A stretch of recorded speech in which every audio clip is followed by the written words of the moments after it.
Hi everybody, time for some fresh jazzy sounds, and we start off with Whitney. I didn't know this band, they did a musical interlude on a TV show and I really liked what I heard, so I looked up the album and I was surprised. It's a fun little album. It's called Light Upon the Lake, and the hype sticker says plenty of sweet soul falsetto and lashings of a sung-up guitar. And it really has this summery vibe. It's timeless. It also has some quite jazzy moments to it. It is actually a fun little album. I was surprised by it.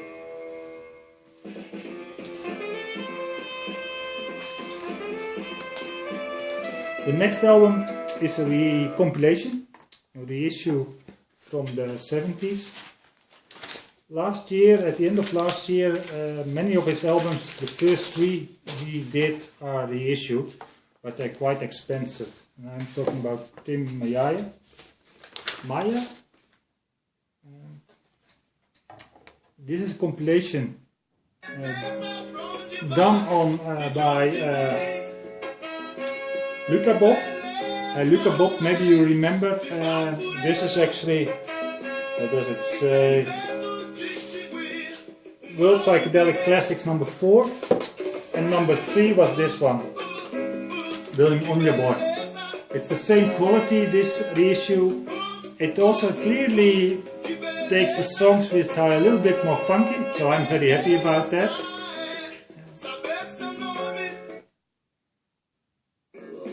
And they mix it a little bit, I think, from his first album from 73 all the way to 79 or something. By the way, I don't know if you ever read the copyrights on the one of William Onyaboard, but it says you are not allowed to reproduce it, and if you do it, you will get a surprise visit by some Nigerian security firm. I think that's a very good warning. I will not copy this in any form or way. Next one is also Brazilian. It's been shown quite a few times in the VC, for good reason. It is a great album, and it's great that it has been reissued. I'm talking about Verocai.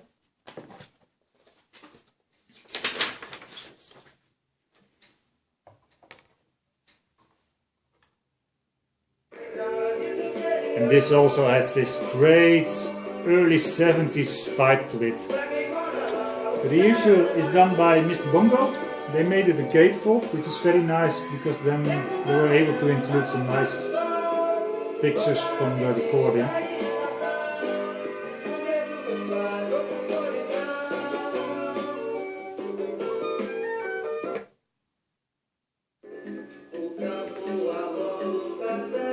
And it's really classic stuff, and it's great that it has resurfaced because I don't think of the original many are pressed, at least if I look at the prices.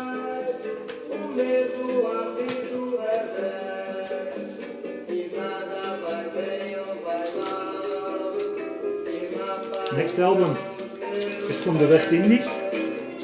It also has a little bit of a Brazilian vibe, or I should say maybe world music vibe to it. The album is from the end of the 70s. It is reissued by Favorite Recordings.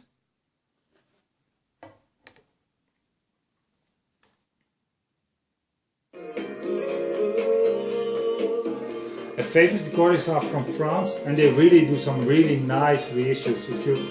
Usually you can see it the way they construct the jackets. It's really tip-top, usually thick cardboard. That gives the albums immediate some class. I must say I really like that.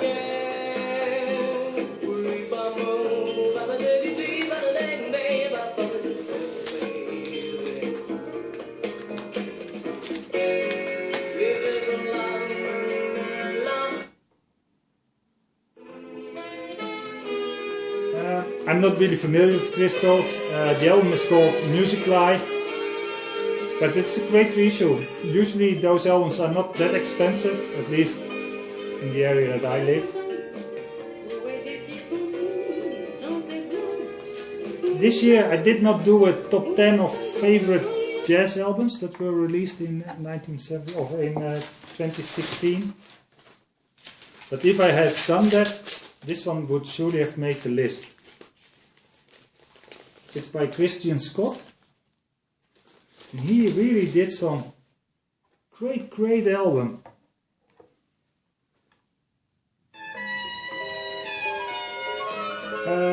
Is this a French horn? Is it trumpet? I don't know the official name. I don't know if it is clear. Oh, he also plays the French one. That makes it more easy. It's released by Lone Star Records, 2016 of course, and that is distributed by Rope-A-Dope.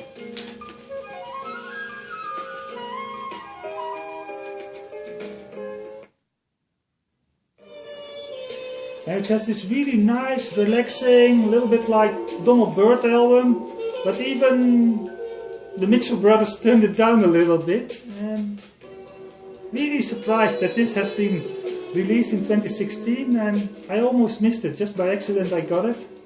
By the way, red vinyl, never do that. Any artist who is watching and is planning to release his album on red vinyl, I have seen the ultimate red vinyl. That's the soundtrack of Carrie. That's on red vinyl. I mean, perfect. Every time I now see a red vinyl, I have to think of the soundtrack of Carrie. And I don't want to do that too many times. The next album is by Now Again. Again, also a company who makes so many great releases. I don't have a subscription. Usually the albums I really like are also reissued or released separately. Let me see if I can fit it all on. These are from the band World Experience Orchestra. I did the two albums they have done in the 70s.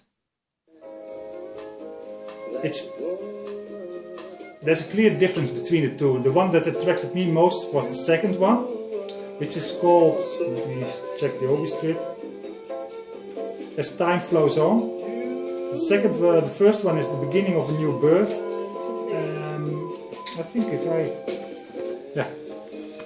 So this is the second one, the one we're listening to now, As Time Flows On. This is more soulful, a little bit more easy to get into. But as soon as you have this one, and the first one becomes much more attractive. And I must say, it is for me really a start to start and listen to this kind of music. It's very accessible, also for the spiritual side of it. And again, Now Again did an amazing job. There's a booklet inside with an interview, much information about the band, how it started, where they got from, how difficult it was to produce this album. One is live, but it's really beautiful. Also, of course, the mastering, the way they packed it, everything is beautiful. And the last one is a little bit of a funny album. John showed it, 6-inch Pianist, Have You Been Good to Yourself? By Johnnie, what's his official name? Johnnie Frierson. This was originally only available as a cassette. It's a little bit, I don't know if you should say a sad story. He recorded it in his garage. But the more I listen to this album, I should not say it is a sad album. It's actually a positive album. It's a guy who has experienced a lot of sad things, of course. But he's really looking for the positive side and trying to change the way you look at things. Of course, it has a little bit of a bluesy side to it. But also the influence of gospel is also clearly there. The recording quality is not like high fidelity, but it doesn't matter.